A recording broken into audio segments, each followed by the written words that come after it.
To the regular meeting of the Board of Trustees of the East Central Independent School District being held on September 16th, 2021, beginning at 6:30. Madam Secretary, can we have a roll call? Mr. Melvizzo. Present. Steve Bryant. Here. Mr. Garza. Stephen Smoky. Here. Steve Christos. Here. Mr. President, we have a quorum. Thank you very much. We will move on to item 3, prayer and pledge. This is Donna. Who do we have tonight? We have Karen Topa at Principal Tradition Elementary and some amazing young people here this evening. Hi.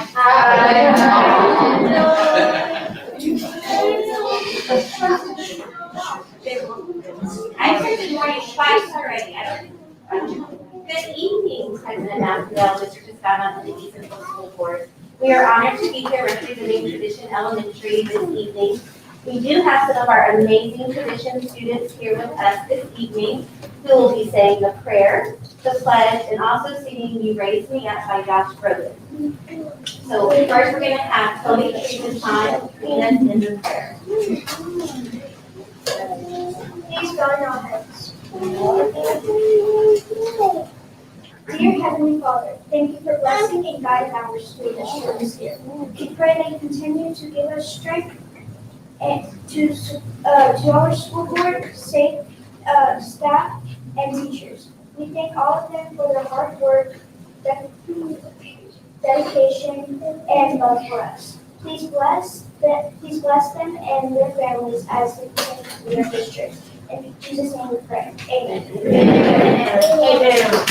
Now we have Dylan and Joy Perry to lead us in the pledges.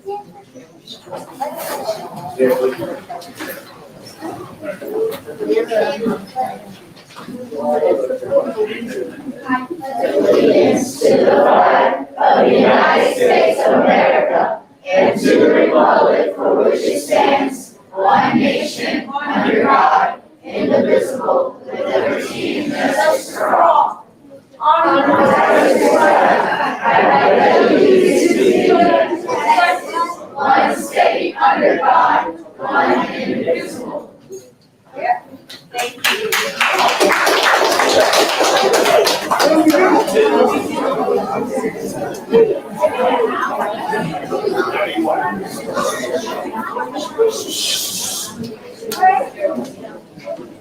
We're going to have Mr. Johnson, our new fine arts teacher.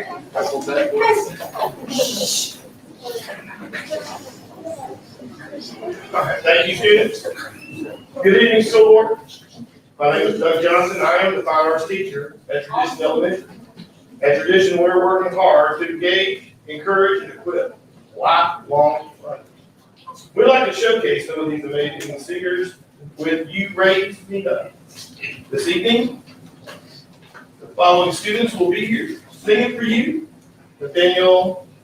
Anya, Jarrell Brown, Wait, the world. Jarrell Brown, Yeah. Tanner Cleveland, Christopher Cordero, Brooke DeLeon, Chloe Friesenhoff, Sophia Fernandez, Sophie King, Logan Langford, Christian Miller, Madison Mohammed, and Joy Taylor.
troubles come and my heart burns in me, then I am still and wait here in the silence until you come and sit a while with me.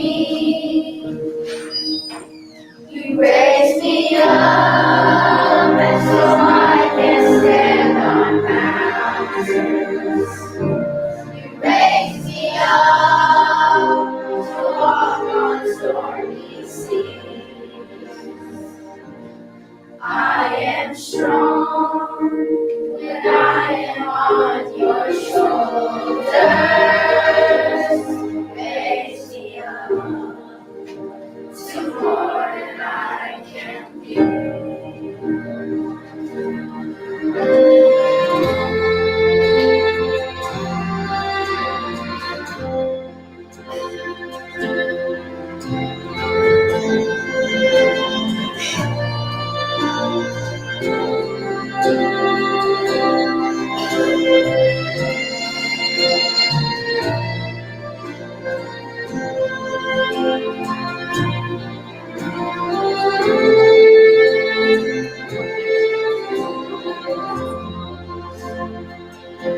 You raise me up so I can stand on mountains. You raise me up to walk on stormy seas. I am strong when I am on your shoulders. You raise me up to more than I can be.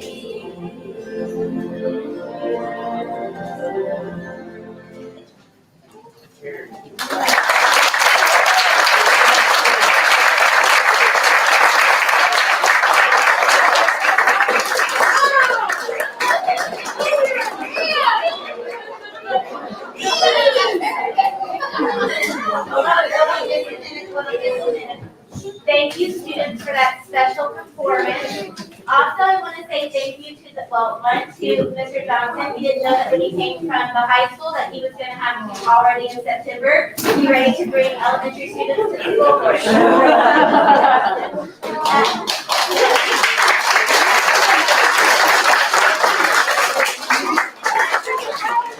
And then I would also like students to please stand to be recognized. Thank you for allowing them to stay after this last week to be able to.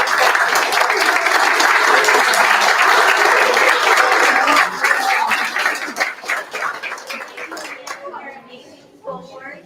We do, just for having us here this evening, we do have a small token of appreciation. It has a lot of yellow in it because you help write our days every day, and so we hope this can help write your day as well. So each one will bring us a little piece. Thank you.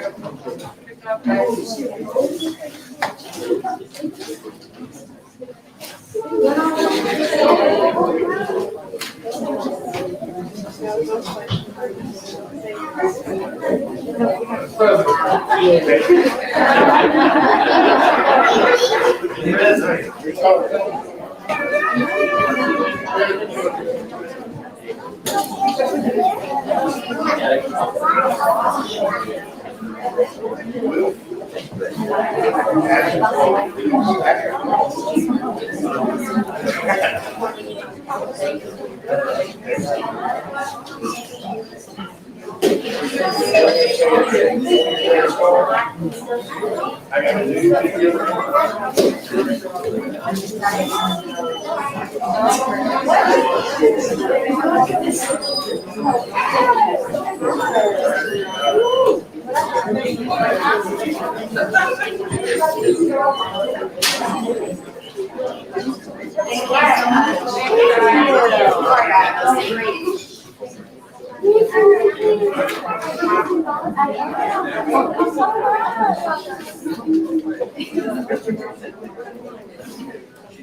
That will move on to, item 4, board recognition.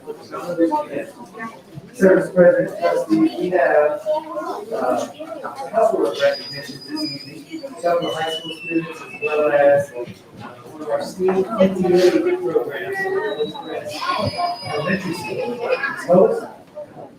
Good evening, Mr. Casano, President Esco, members of the board. Thank you so much for allowing us to recognize some of our outstanding community members and students this evening for awards and recognitions.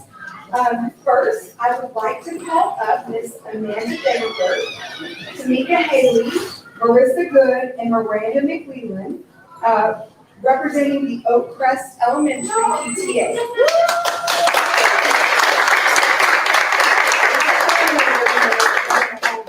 For us.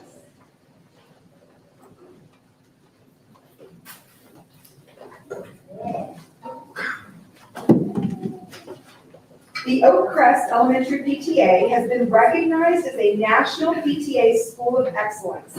This designation is a huge honor to receive. There are many requirements that they had to fulfill to win this award. They have to strive to improve school and family partnerships continuously and do better and better and better to get this kind of recognition. They've worked super hard and we all appreciate y'all so very much. So thank you so much, ladies.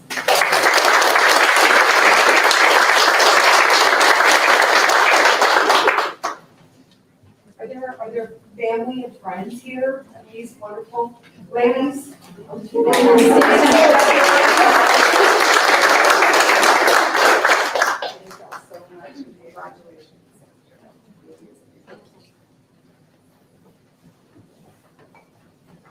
Next, we'd like to call up Ann Alonso.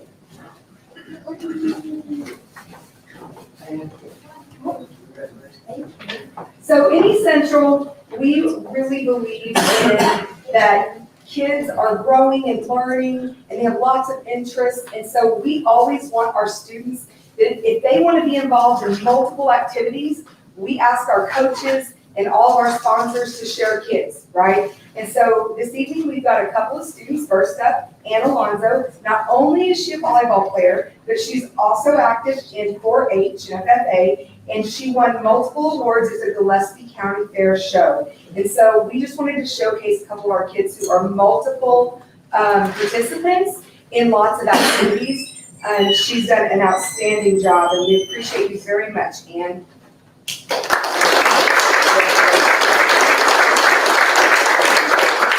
Would Ann's family please stand up and be recognized?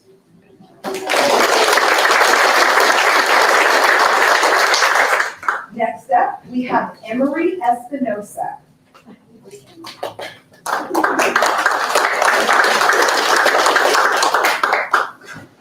Emery Espinosa is a basketball player at East Central High School. She has also been awarded a spot on the Mayor's Fitness Council. And that means that over the course of this next year, she will be putting together a service project for health and fitness that will impact our high school students, and possibly, depending on what she chooses to do, students across the district. And so we just wanted to say thank you to her and congratulations for her placement on the Mayor's Fitness Council.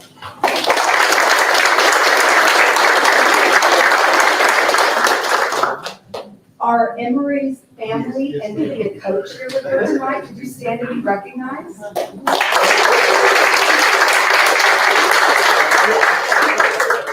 Excellent. Thank you so much for allowing us to recognize these special people.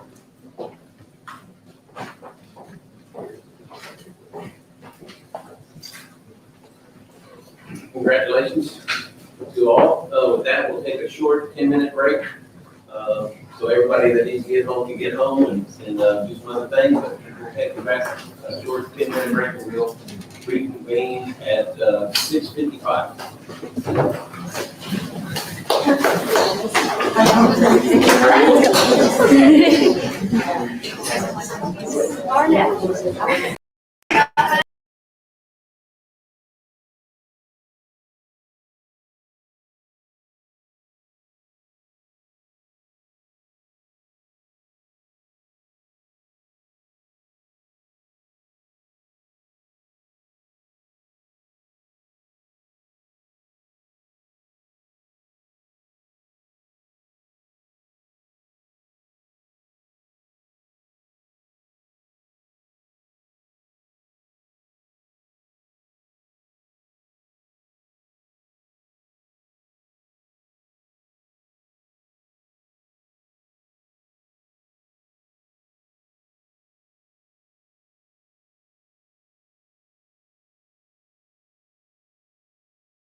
Let's get this party going. We'll move on to public comments. Ms. Cohen?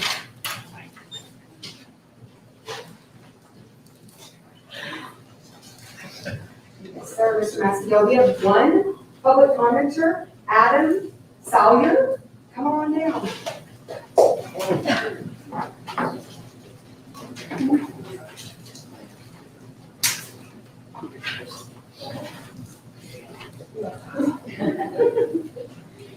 Wow, this is beautiful, y'all. This is outright beautiful.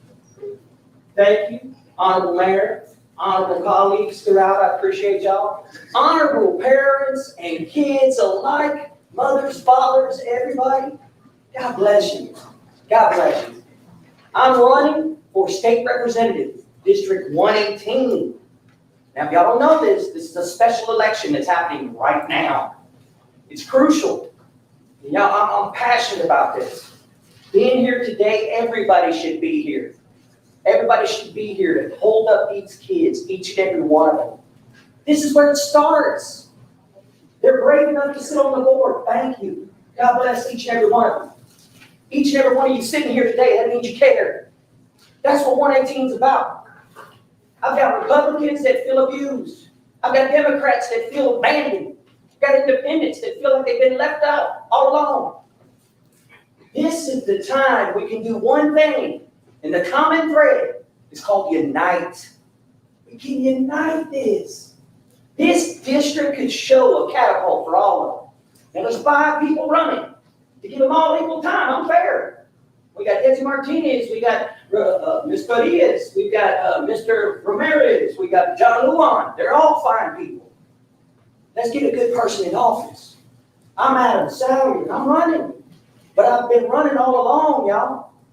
I was the only Republican to step up and be brave on this last race. I was running by myself. I didn't have to make money. But parents, you're where it's at. You want somebody to come sit down with you and break bread or lift up something that we need to be done? Let's do it together. This district is y'all's to win. Each and every one of you. I am so blessed to be here today. I am so honored to stand right here at East Central. It means a lot to me. But this is a big district. We've got to get things done, y'all. And I implore you, I beg you, put these kids' hearts on your minds. That should be first. It means a lot to me. God bless you. Thank you for having me here today. Thank you. Thank you. All right. That, we'll move on to Superintendent's report, 6.1 personnel report. Mr. Scott? Mr. President, trustees, this month's report is in your packet. As is always the case, if you have any questions or would like any additional information regarding any of the activity in this month's personnel report, please let me know and we'll get that right to you.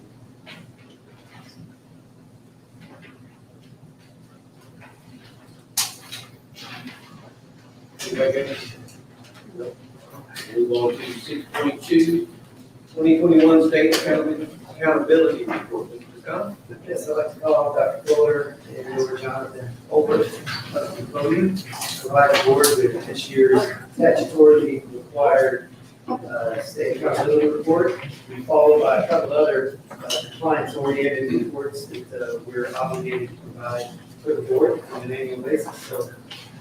So, over. Yes, sir. Mr. Massingale, Mr. Lozano, members of the board, thank you for the opportunity to share state accountability with you. This year, because of COVID, the district and all campuses were not rated, and that is our ratings for this school year.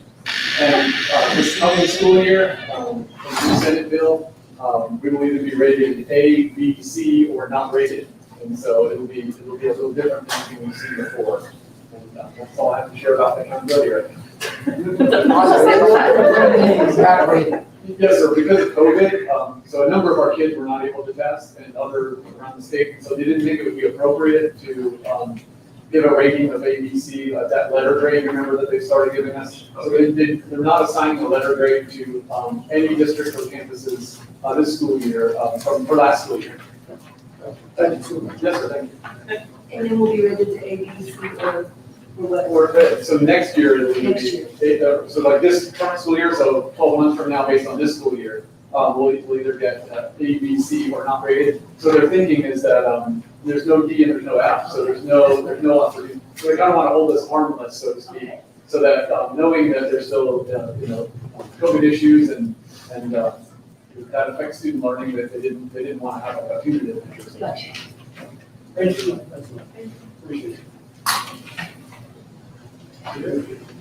Move on to 6.3, 2021 state assessment results. Mr. Scott? Sir, done? Hello again. We got a handful of reports there in the packet. You'll see the spring, third through eighth grade and junior course STAR results. You'll see the summer results. We've got TELPAS for our English proficiency assessment and our ALT2 test for students. And by statute, we're required to share those with you. And so those are in your packet. And if you have any questions, I'd be delighted to answer any questions.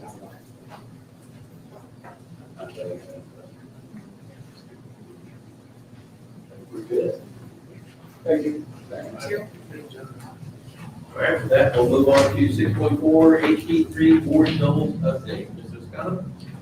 Yes, sir, Mr. Massimo. As you recall from last year's, actually in January, we brought to you this House Bill 3 board goal. 5-year set board goals that were required as part of House Bill 3. And so we're coming to you with an update tonight. Good morning, President Massimo, Mr. Scano, Board of Trustees. So as Mr. Scano shared, we are required to share with you an update on our House Bill 3. House Bill 3 came out of the prior last legislative session, and it required us to make a 5-year goal for early childhood reading and math and college and career readiness. And so we included in a link in there that gives you a progress report for each one of those areas. For the data, it's only 6 months data because we brought you the initial goal last January. Please remember that also due to COVID, it's not inclusive of all students. It's just the students that we were able to test and or that were present in school and were able to collect data on. So that's there for you to look at. And we will be bringing this to you every fall as a progress report to view for our data.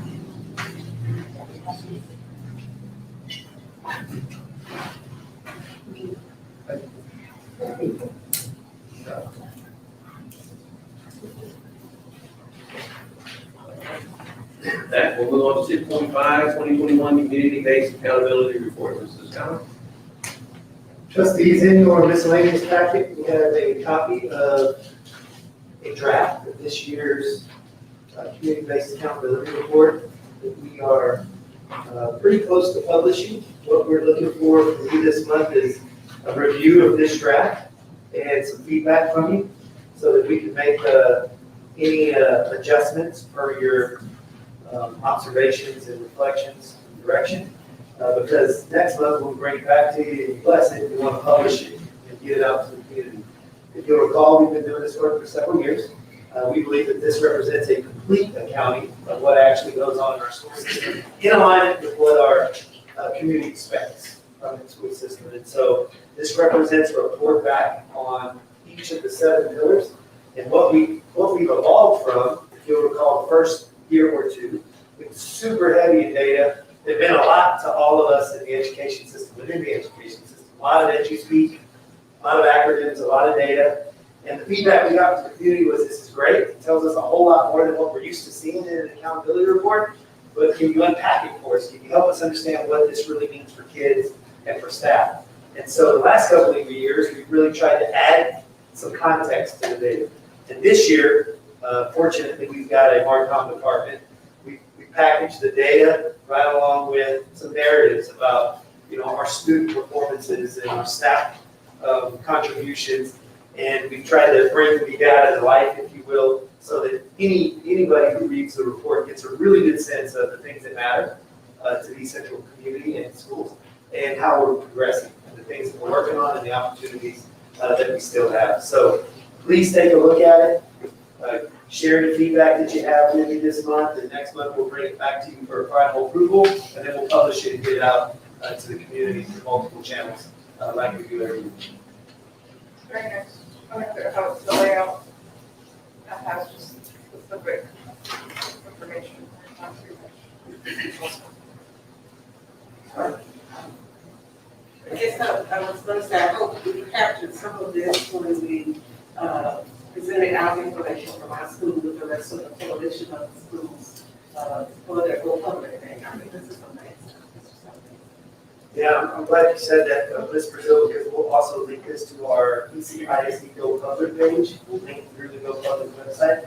And, we've got a lot of really good feedback on that page about this report, and we'll definitely add it there as well, and get it out to that channel. Yeah. Well, we had to discuss the board, give the hands of those that you know, concerned about, and it's going to be available through the conference. Will be available through the. Yes, so we'll make some hard copies for anybody that wants an actual, copy in their hands. So we'll make some available at every campus and in central office. And then we'll get it out through all of our social media channels, our webpage. It'll live on our webpage all year, in an interactive way. And so, yeah, we feel like we got some pretty good reach with our channels. Thank you, Les. Move on to 6.6, summer school impact report. Scott? Call Jennifer Casper up, and while she's coming up, the board knows that we've really put a lot of effort last year into our summer program, kind of reimagining it, all of our summer programs, knowing that we were coming off of a COVID year, knowing that we also aspired for summer programming to be more than it had ever been before, more impactful, more comprehensive. So we're happy to bring to you kind of an impact report from this past summer, and can share that. Thank you. Thank you, President Pascal. Board of Trustees, you stole all my letters. No. Oh, thank you. Send them all. Now I gotta do it on the fly. He does that to me all the time. No, but as we talked about today, COVID is still having a lasting impact on our students from spring of 2020 and today and into the future. And so, when we started looking at our summer programming for 2021, knowing that we're going to offer in-person learning again, we really had to think about a strategic, intentional redesign. Like, this is one more opportunity that we have to get our kids back in, to close some of those gaps, allow them to have fun and interact with their peers in a safe way, and just really start making that progress. And so we did a lot of research, and we actually partnered with a nonprofit organization called Bell Excel, and they do strategic planning and mapping with districts. And so we partnered with them through research, and we worked on how to recruit the best staff and match the best staff with those students, and how to recruit students. So, heads up to like all the elementary principals in the room, because they were working their tails off with a 2-week jump start to recruit those students that based on data had the highest need, and then opening up to a voluntary program. And so throughout all those efforts, we were able to purchase curriculum. We've never really been able to purchase curriculum for summer programming before, which took a lot of the work off of teachers and the planning and the prep and really let them dive in. We were able to offer a 15-to-1 student ratio. We knew that you could get more responses positively from students if you offer 20 or more days of instruction. We were able to offer a 29-day program. We were able to do 120 minutes of literacy every day, 90 minutes of math every day, which allowed us to reach the threshold of, if they get 25 hours of of math and 35 hours of literacy in the programming, then we make impact. And so I'm happy to put some of those details from you, because we are seeing impact from that program. So the Superstar Camp served pre-K through 5th grade students. We have 359 students in this particular program. Research shows that a program is successful when you get 70% attendance. If you reach 80% attendance, you're kind of a rock star, and we got 83% attendance, one of the highest in the state. And so that was something to really be commended. It was that diligent effort of teachers reaching out all the time with families to make sure that those students were in the seat so that they had the opportunity to learn. The impact report shows that the educator feedback and the parents and student feedback, 100% of the families recommend the program for future families. High percentage of our staff recommend it, and we were seeing 80 and 83% growth in reading and math coming out of that summer program, giving our students a really great head start into this school year. We feel really strongly about the work that happened this summer. We would like to extend this opportunity next year, potentially partner with Bell Excel again, and be able to offer the same kind of programming and then extend it up into our middle schools. Two other really interesting pieces that came out of this. Our students were engaged in SEL, social emotional learning, every single day. So as well as the academics, we made sure that we were meeting those needs. And then the students absolutely love the enrichment. So in the past, we've done enrichment on a weekly basis. This program offered enrichment on a daily basis. So you might have seen pictures floating around Facebook of students and staff doing yoga. There was karate, lots of things to really keep them interested, keep them energized about the program, and bring that level of impact.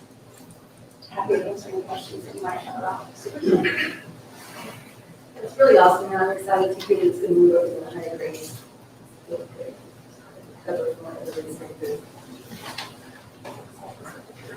It's just a well-received and quality program. I think your challenge is going to be to make it better next year. Absolutely. Thank you. Challenge accepted, Ryan. Thank you so much.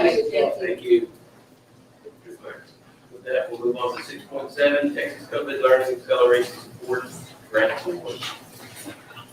Our trustees, in this latest package, you've got a one-page document titled Texas COVID Learning Acceleration Supports T-Class Grant Award. Dr. Fuller is going to give the board an overview of the decisions that the district has chose to utilize the grant award dollars to support.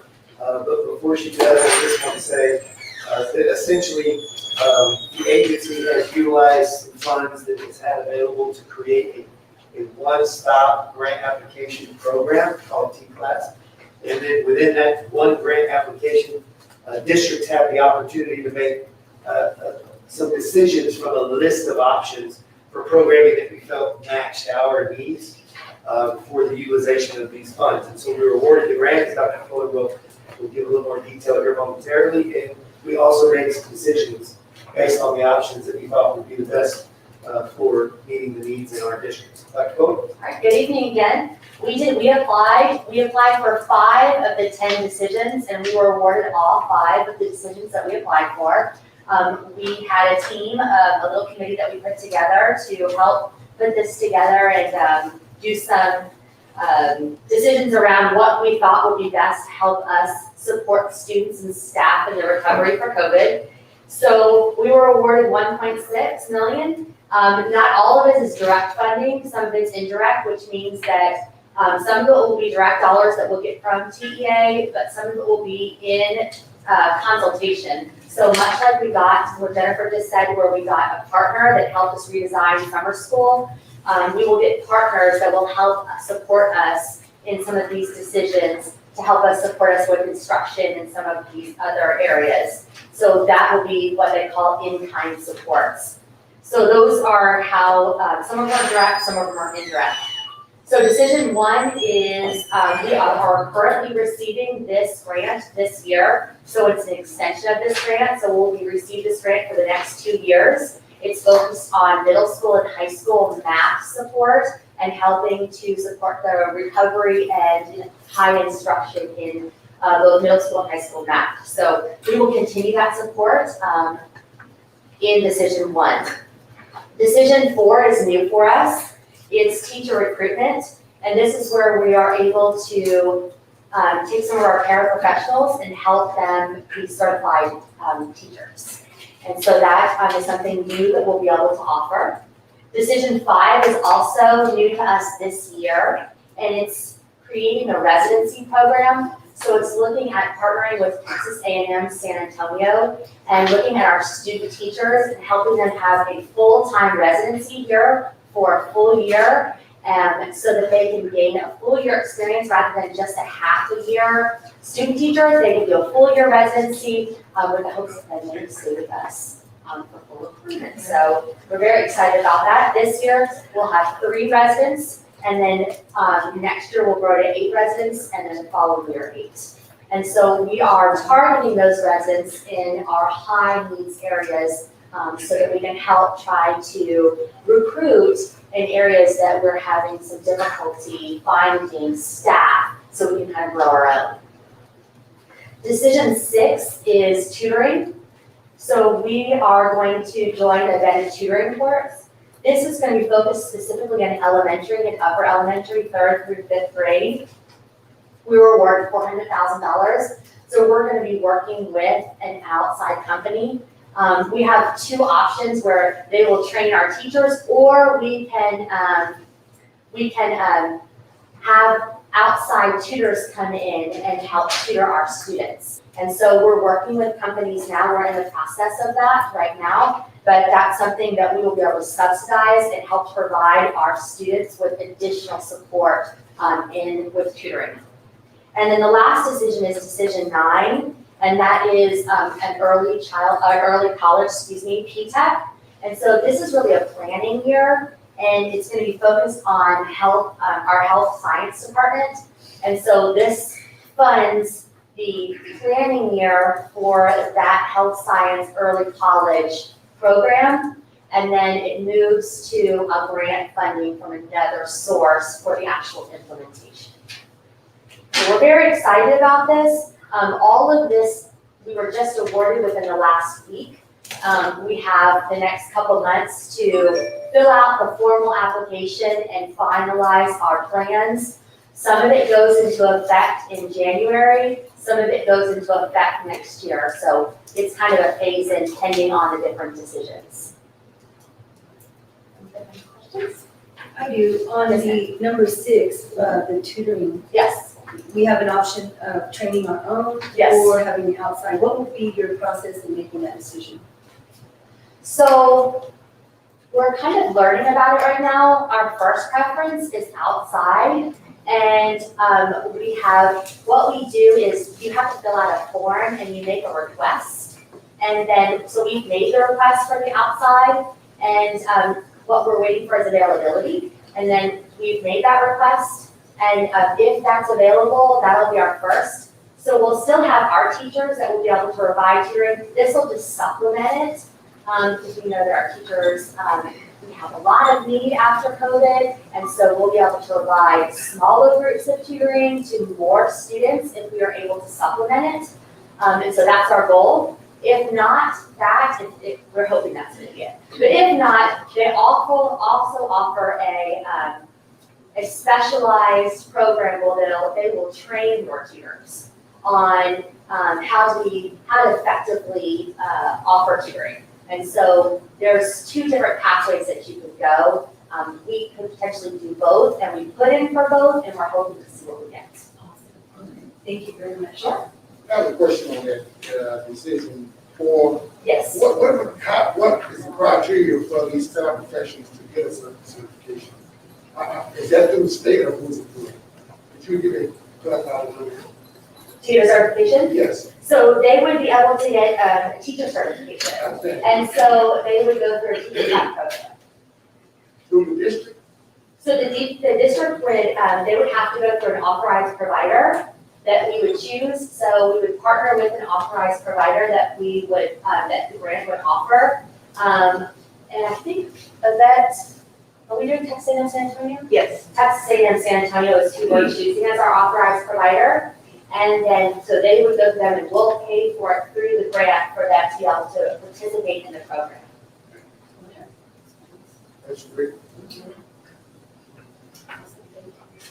Thank you. Congratulations. Yeah.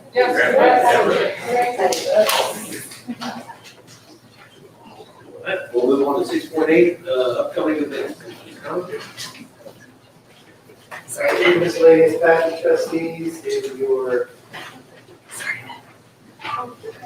calendars for September and October. Lots of activity.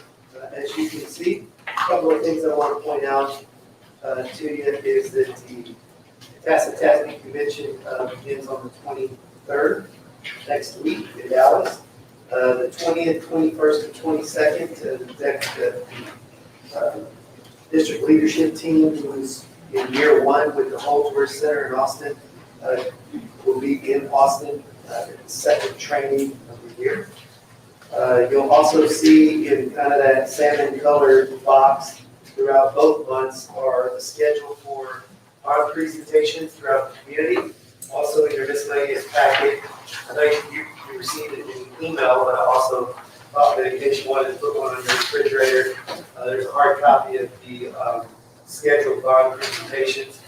There are a few homeowners associations that we're still interacting with to get a solidified date, those are under to be determined, but I wanted you to have hard copies as well. In October, a couple of important dates. The 11th is a Columbus Day holiday for students and staff. And just right around the corner is early voting for the upcoming bond referendum, October 18th through the 29th. The election is November 2nd, and we're trying to get the word out in the community as much as possible to participate in this particular election. If not registered to vote, citizens need to do so by October 4th in order to participate in either early voting, October 18th through 29th, or on election day, November 2nd. And our next regularly scheduled board meeting is on October 28th.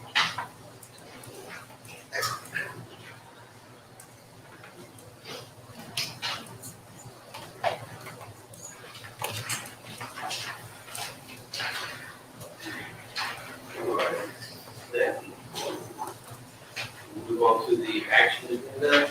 7.1, facility agreement for the resolution extracurricular status of the organization with decentralized Bear County Extension staff. Yes, sir. Mr. President, trustees, we bring this to you every year on behalf of the Bear County 4-H organization. As you all know, we have a number of students in the community that participate actively in Bear County 4-H.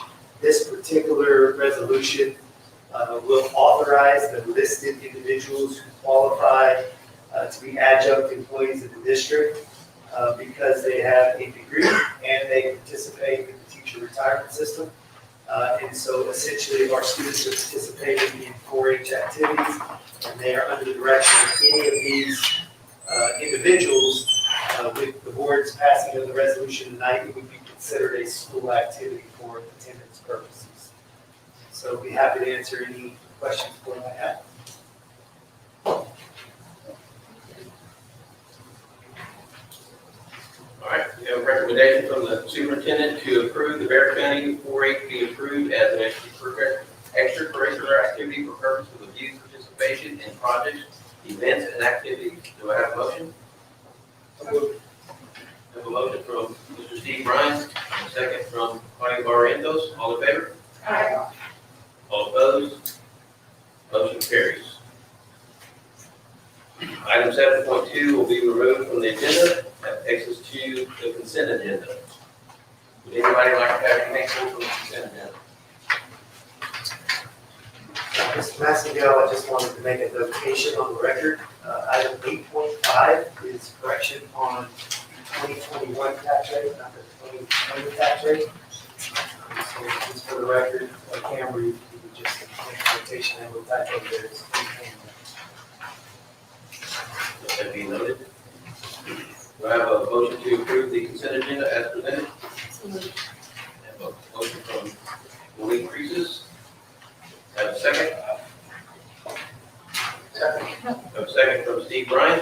All in favor? Aye. All opposed? Motion carries. That takes us to, I believe, adjournment. Everybody in favor of adjournment? Say aye. You're done. Thank you all very much.